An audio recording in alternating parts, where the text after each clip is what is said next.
I think that 9/11 enabled a Zionist regime to use the United States military to go in and disrupt Saddam Hussein's potential dominance over the area. And we also then went on to invade Syria, Libya, Yemen, and basically disrupt the entire Middle East.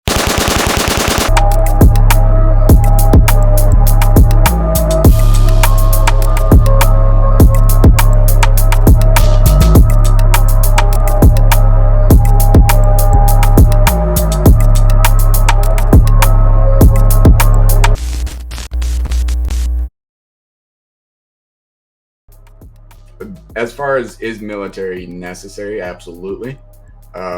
There's always a necessity for the capability of violence and the capability of defense. As far as how it's used and the power brokerage behind it and the way that we've deployed our forces, it's basically a bad joke. We haven't effectively accomplished anything of value with our military in over 100 years. Yeah, because it seems like for a long time, maybe never, man. It's no longer about defense. It's no like because then the CIA comes into play and all these colored revolutions and going into countries where maybe you shouldn't be, and because again, I'm from Ukraine, man. So like, um, but all right, so you touched on the subject, and this is very interesting. And me being a New Yorker, man, let's get into 9/11. What do you know about 9/11? I was in the city in Manhattan when it happened. I remember the chaos. I remember how we all needed to find who did this to us. We quickly started believing in the whole Osama bin Laden thing. We all wanted to go and kick some Taliban ass. So, what do you think, man? Like, what is your perspective on it? Well, it definitely wasn't Osama bin Laden and the Taliban. I guarantee that. Of course, if we look at building number 7 in the controlled demolition, we know beyond any reasonable doubt there was a European physics news study that came out 15 years after 9/11 on the collapse of steel framed high rise structures, in which they talk about the 2.3 seconds of free fall in building number 7 without resistance. And it's very well documented and proven at this point, beyond a shadow of a doubt, that it was in fact a controlled demolition. Now we are there's a documentary on this that goes much deeper into the subject. It's about a 3-hour documentary called "Everything Is a Rich Man's Trick," and in that documentary, it covers the links from Alan Dulles and the Rothschilds and Rockefellers and Prescott Bush and Gerald Ford connected in J.P. Morgan, all building up what was essentially the Nazi Party and the OSS, the Council on Foreign Relations, the CIA, Operation Paperclip, and then the Bushes and the Bushes connection throughout, as well as the Kennedy assassination and 9/11. And of course, one Bush was president, another Bush brother had the contract for the elevator shafts for the World Trade Center for about 4 months prior. And I think the knowledge of how it happened, who did it, and why it happened is at this point very clear to me that it was effectively the cabal. When I say cabal, I am referring to everything from CIA to Zionists to Rothschilds to Rockefellers to Nazism, which are all the same group Mhm. of criminal cabal. See, I was blessed, and I thank God that my eyes were opened at a very young age.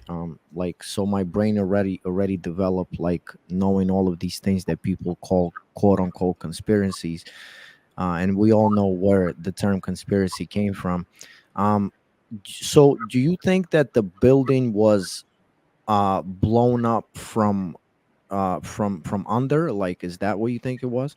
I think there was a controlled demolition of thermite charges that were placed on the beams from the top down, and it was blown as any other controlled demolition would be. That's not to say there weren't planes. There may have been planes. There may have been drones. Frankly, I follow the Socrates model, which is true wisdom comes from knowing what you don't know. I don't know. I do know that if you, from a psychological perspective, there's something called implanted memories. And if you were to have a building collapse where you don't have a lot of people out there staring at the sky, but suddenly there's a blast, right? And then that building goes down. The people who have just run into the shop next to that building, and they're running into a coffee shop for cover, and they're looking at a TV, and on that TV there's a plane hitting. They are going to implant that memory, and they're going to remember that they saw a plane hit the tower, whether they did or not. So that implanted memory PSYOP capability is certainly there, and it's well documented and well proven. So I don't know is the correct answer for anybody. Anybody that says they do know, they're frankly full of it, or they did it themselves. Yeah, man. Every time that people like try to argue with me about subjects as this, and when I would mention that, oh, this could be CIA or whatever, or the people up top, so to speak, and people always argue with me. I'm like, bro, just why don't you start with like Plato's The Republic, or go read like Machiavelli's The Prince? Like, Absolutely. this knowledge has been here. Like, we have, and I'm not even diving deep into like deep philosophy, man.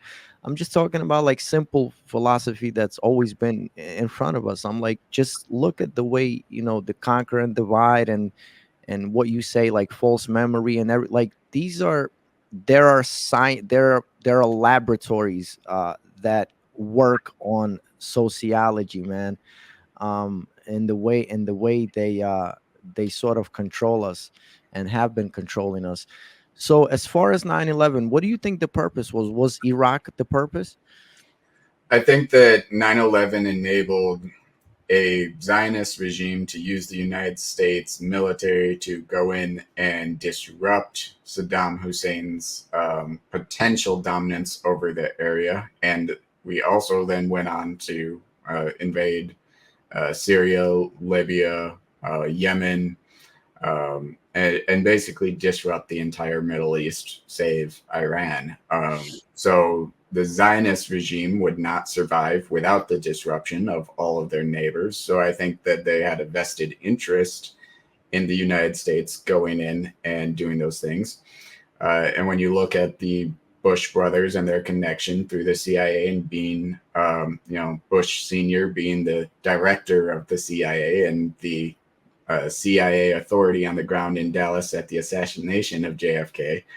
And it all goes back to Prescott Bush and the founding of the OSS and Nazi Party. But what most people don't realize is that the Rothschilds and Rockefellers that founded the Council on Foreign Relations, which founded the OSS and that became the CIA, those are the same group that also founded the Nazi Party, but they're also the same group that founded Israel with the 1933 transfer agreement, in which Adolf Hitler himself signed off in 1933 on giving $100 million to relocate 60,000 Jews to Israel in Tel Aviv, what is now Tel Aviv, and form the Zionist state. So this was always one group of people with one end state and one goal in mind. And I think that the fact that the West is exercised towards that same group's ends and means is all the more evident. You said the Zionists, and to people that will be listening to this, who are the Zionists Well, from your perspective?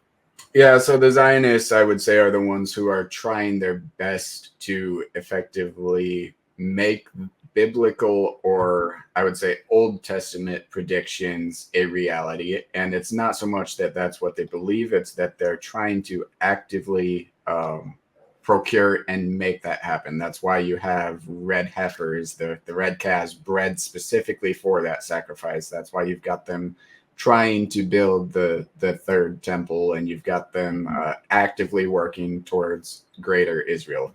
They're not doing these things by accident. They want exactly what their biblical text, the Old Testament, tells them they're supposed to have. And I think they're doing their best to engineer that to be so. That doesn't necessarily mean that Jewish people are bad. There's plenty of fine and good, very nice Jewish people in the world. The Zionists are the ones who take it to an extreme and want it at a strategic government level. Now, those people are also part of a connection with CIA and the Mossad and the Rothschild and Rockefeller, and that is really all one criminal organization with intent. How they intend to use that movement towards it is most likely the Occam's razor is they simply want power. They want to give you your next savior. They want to provide that person who will unite us under a one world order so that they can have absolute stranglehold over all of mankind. And that's not to say that that doesn't mean that there's anything wrong with the Jewish religion or with any other religion. There's nothing wrong with Islamic religion. It's that there are people who are evil and who are willing to use that to their own ends and for their means.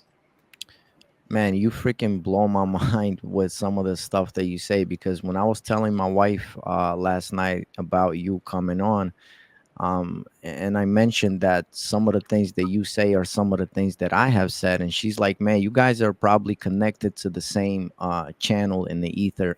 You probably getting some of the same information, because um what you said about the biblical plot, I've actually made videos on this where it seems like it's a biblical script that they are trying to rerun and impose on the world. I will say this, um, because you mentioned Jewish people, and sometimes people, when they hear me speak of Jewish people, they think, oh, he's anti-Semitic or things like that. And I always say this: I'm like, look, at an early point in our history, Jewish people have figured out that they are, a little percentage of the population, and they figured out that they have to stick together, and they figured out that they have to freaking take over as much of the world as they can and kind of confuse other people in order to survive, Uh, yeah, and I'd just clarify for those that kind of doubt the I guess the innocence of stating that there is a Zionist issue. It's not that the people who are Jewish are the ones who are allowed to be in this criminal cabal. It's that in order to be in this criminal cabal, you have to adopt their Talmudic traditions. Yeah. So that's why you see people who are, Western actors and Western politicians who are very clearly brought up Christian or brought up, in even Nikki Haley, who was very clearly, brought up in I think it was a Indian, I forget, Hindi tradition, right? But these people are going to Israel and they're getting down and they're kissing the wall with their yarmulke on their head and they're taking the money from IPAC and they're bending the knee. It's not that it's a matter of Judaism. That has nothing to do with it. It's a matter of the people who are the criminal cabal happen to be in full control of Judaism and they want them to bend the knee. And that's just it's the jersey that they're throwing on to do the deed. And that's all it really means. I always tell people the same thing. I'm like, listen, don't confuse the higher ups of Jewish people and the regular population, because if you look at World War II, that same higher ups, they had no problem sacrificing 6 million of what so-called their own people. And if you pay attention, like for some reason, 6 million people died in the Holocaust, Jewish people, but then the most influential Jewish families survived. So you're like, so Yeah. you have to kind of make the math in your head. And I think, given what we know today, it's fair to ask questions, which is, of course, very taboo to ask questions of the Holocaust. I don't doubt that terrible things happened. I don't doubt that Jews died. I don't doubt that millions of people died. I do question whether those people were actually all Jewish or were they simply the undesirables. They don't like to mention the Armenians. They don't like to mention the Gypsies. They don't Hey, like the to Slavs. mention the Slavs, right? So other people died as well, and it wasn't solely targeting that group of people. Now, of course, the propaganda behind it to say 6 million Jews, which actually started coming out as early as the late 1800s, and the Holocaust term started coming out in the late 1800s, which is well documented.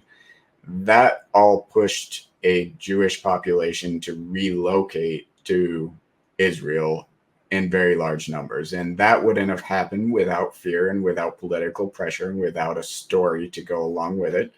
So by no means do I think that the Holocaust didn't happen, but do I think that we've been lied to about what happened? Absolutely. I guarantee we've been lied to about what happened.